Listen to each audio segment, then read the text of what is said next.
बिस्मिल्लाहिर्रहमानिर्रहीम। अस्सलाम वालेकुम students, I hope you are well.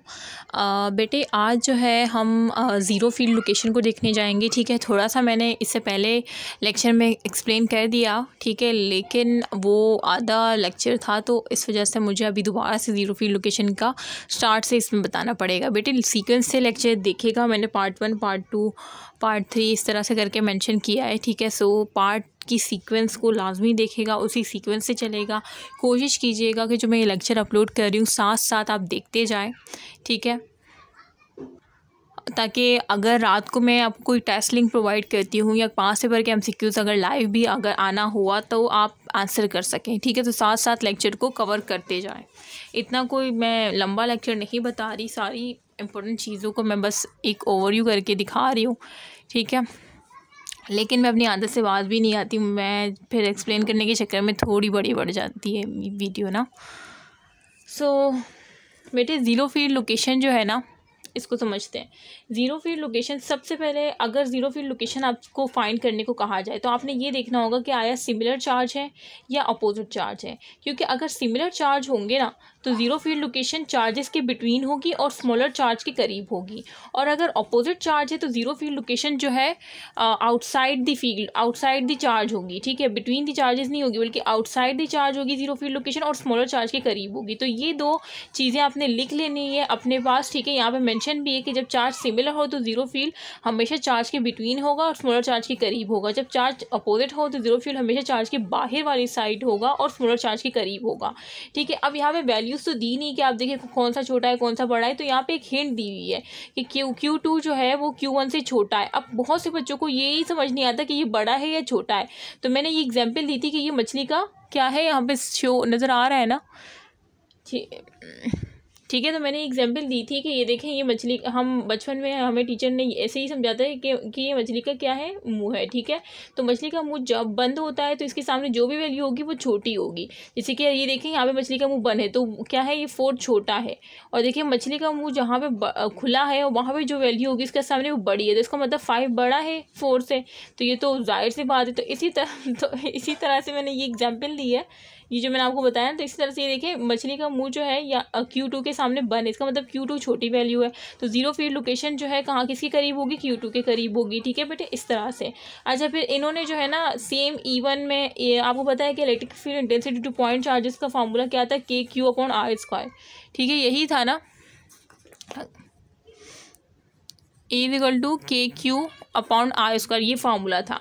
ठीक है, तो इन्होंने Q1 के लिए अलग E1 करके लिखा, नज़र आ रहा है ना, E1 करके लिखा और E2 करके लिखा। यहाँ पे लिखा Q1 KQ1/R1², KQ2/R2²। ठीक है, तो इस तरह से किया। और फिर क्या कि ये जो है R1 यहाँ पे डिवाइड में है, इक्वल टू के इस साइड क्या हो जाएगा, मल्टीप्लाई में आ जाएगा, और ये इस तरह से और ये इस तरह से। अब ये स्क्वायर को हटाने के लिए मैं क्या करूँगी, अंडर रूट लगा दूँगी।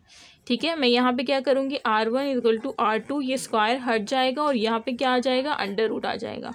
तो बेटे ये चीज़ आ गई। तो अब आपको ये चीज़ बताने का मकसद कि इसका जो है डायरेक्ट रिलेशन बन रहा है। ठीक है, तो अब ये सेम इसी तरह से अपोजिट चार्जेस में भी इसी तरह से हुआ है। अब मैं जो मेन फार्मूला आपको बताने जा रही हूँ कि ज़ीरो फील्ड आप समझ गए कि सिमिलर चार्ज जब होंगे तो बिटवीन दी चार्जेस होंगे, zero field between the charges होगा और स्मॉलर चार्ज के करीब होगा। अगर अपोजिट चार्जेस होंगे तो बाहर होगा और स्मॉलर चार्ज के करीब होगा। ठीक है, अब अगर वो पूछे कि बेटे अच्छा zero field location, similar charge का क्वेश्चन दिया, पूछ रहे हैं कि ज़ीरो फील्ड Q1 चार्ज जो है उससे कितने फासले पर है, तो इसका मतलब आपने क्या फाइंड करना है, आपने R1 फाइंड करना है। ठीक है, तो इसका मतलब कि वो आपसे R1 का डिस्टेंस पूछे, तो उसके लिए मैं आपको जो फार्मूला बताने जा रही हूँ, ठीक है, वो ज़रा यहाँ पे मैं जूम करके यहाँ लिख देती हूँ। तो बेटे अगर वो पूछे कि ज़ीरो फील्ड लोकेशन जो है सिमिलर चार्ज दिए तो आपको बताया कि बिटवीन चार्जेस ही होंगे और स्मॉलर चार्ज के करीब होगा। लेकिन अगर वो आपसे एग्जैक्ट डिस्टेंस पूछे कि Q1 से कितने डिस्टेंस पर है या Q2 से कितने डिस्टेंस पर है, तो अगर Q1 से पूछे तो उसका मतलब आपने R1 की वैल्यू बतानी है, अगर Q2 का पूछे तो इसका मतलब आपने R2 की वैल्यू बतानी है। ठीक है, तो इसका फार्मूला सेम ही होगा, R1 = R क्या है, टोटल डिस्टेंस दिया होगा, 5 मीटर दिया होगा, जो भी दिया होगा, total distance divide by Q2/Q1।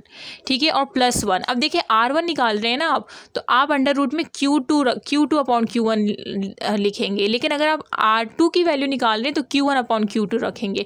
बाकी सेम है, +1 ये सब सेम है। बस ये हिंट मैं दे रही हूँ कि R2 अगर डिस्टेंस निकाल रहे हैं Q2 के लिए तो उसमें जो अंडर डिनोमिनेटर में आप Q1 अपॉन Q2 लिखेंगे, और इस तरह से अगर R1 की डिस्टेंस निकाल रहे हैं तो डिनोमिनेटर में Q2 अपॉन Q1 रखेंगे। सेम फार्मूला इसमें भी है, बस +1 की जगह -1 है। ठीक है, सेम हिंट इसी तरह से है कि R1 होगा तो Q2 अपॉन Q1 होगा, R2 डिस्टेंस निकाले तो Q1 अपॉन Q2 होगा। ठीक है, मैंने इसी तरह से हिंट करके याद किया था इसको। तो ये फार्मूला आई होप कि आपको याद हो गए होंगे। अब मैं आपको जो है एक एग्जाम्पल करवाने जा रही हूँ। तो देखें, 4 coulomb charge and 16 micro coulomb charges are separated by distance 3 metre. देखें ये टोटल डिस्टेंस दिया हुआ है आपको R। ठीक है, कि ये दो चार्जेस है 4 कूलम, देखिए पहले 4 माइक्रो कूलम दिया है, तो इसका मतलब ये आपके पास Q1 है और ये आपके पास Q2 है, क्योंकि बच्चे यही बोलते हैं कि हमें किससे पता चलेगा Q1 कौन सा, तो बेटे जो पहले है वो Q1 है। ठीक है, तो ये Q1 Q2 और दोनों डिस्टेंस, इन दोनों के जो डिस्टेंस सेपरेटेड है वो 3 मीटर, टोटल डिस्टेंस ये है। अब वो पूछ रहे जीरो फील्ड लोकेशन कहाँ होगी। एक तो आपको हिंट पता चल गई कि मैम ने बताया था कि सिमिलर चार्जेस होंगे तो zero field location between the charges होगा और स्मॉलर चार्ज के करीब होगा। अब स्मॉलर चार्ज कौन सा है इसमें, 4 माइक्रो कूलम, तो इसका मतलब Q1 के करीब होगा। ठीक है, अब वो एग्जैक्ट आपसे डिस्टेंस पूछ रहे हैं कि 1 मीटर फ्रॉम 16 कूलम या 2 मीटर, तो किसके जीरो फील्ड लोकेशन किसके करीब होगा। तो फिर आप क्या करेंगे, आपको जो पता चल गया कि जीरो फील्ड लोकेशन बिटवीन में ही होगा और स्मॉलर चार्ज के करीब ही होगा और स्मॉलर चार्ज 4 माइक्रो कूलम है, तो इससे ऐसे करते हैं, पहले R1 निकाल लेते हैं। ठीक है, तो R1 आप कैसे निकालेंगे, R1 का फॉर्मूला क्या है, R upon Q2 upon Q1। तो R की जगह आपने क्या रखा, देखिए 3 रखा, और Q2 क्या है 16 और Q1 क्या है 4। ठीक है, 4 4 ज़ा 16। ये तो सॉल्व करना आता होगा ना।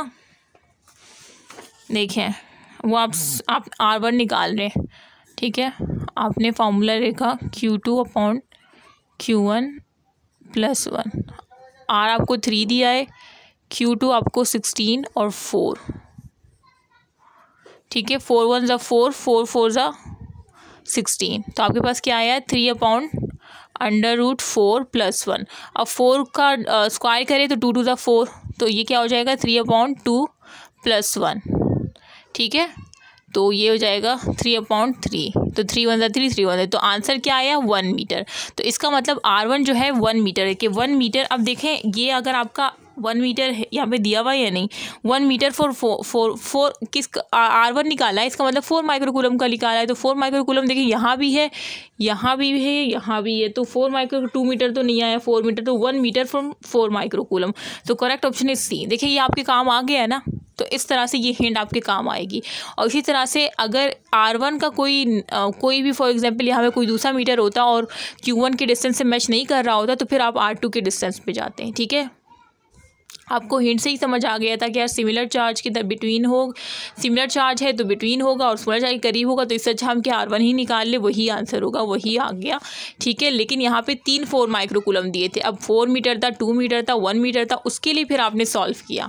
ठीक है, इसी तरह से दूसरी एग्जाम्पल देख लें कि 1 micro coulomb and -4 micro coulomb. अब देखें ये Q1 है और ये Q2 है। ठीक है, सेपरेटेड डिस्टेंस 3 मीटर है, द जीरो फील्ड लोकेशन। अब यहाँ पे अपोजिट चार्जेस दिए। अब अपोजिट चार्जेस के लिए मैंने क्या बताया था कि जब भी अपोजिट चार्जेस होंगे तो जीरो फील्ड लोकेशन क्या होगी, आउटसाइड होगी। ठीक है, चार्जेस के और स्मॉलर चार्ज के करीब होगी। स्मॉलर चार्जेस इसमें से कौन सा है, इसमें से, अच्छा ये 4 माइक्रो कूलम। एक्चुअली मैं कैमरे की स्क्रीन से देख रही हूँ तो इस वजह से मैंने गलत बोल दिया। तो ये 1 माइक्रो कूलम -4 माइक्रो, तो Q1 Q2 है। ठीक है, और डिस्टेंस 3 मीटर है और अपोजिट चार्जेस है, तो जीरो फील्ड लोकेशन बाहर ही होगी और स्मॉलर चार्ज के करीब होगी। तो इसमें स्मॉलर चार्ज कौन सा है, 1 है या 4 है 1 माइक्रो कूलम। मैंने आपको कहा है माइनस नहीं देखा करे, यह आपको क्या बताता है, यह आपको नेचर जस्ट बताता है। ठीक है, चार्ज की, तो 1 माइक्रो कूलम छोटा है तो जीरो फील्ड लोकेशन इसी के करीब होगी। देखिए ये इसी के करीब आ रही है ना, इससे दूर है।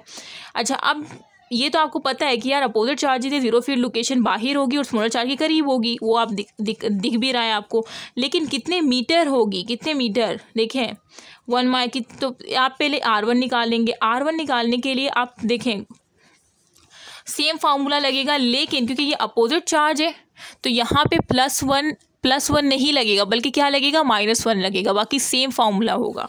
ठीक है, अगर मैं आपको सॉल्व करके दिखाऊं, देखें ये सेम फार्मूला होगा, ये अपोजिट चार्ज के लिए है, ठीक है। Same formula Q2 upon Q1 under root -1 होगा।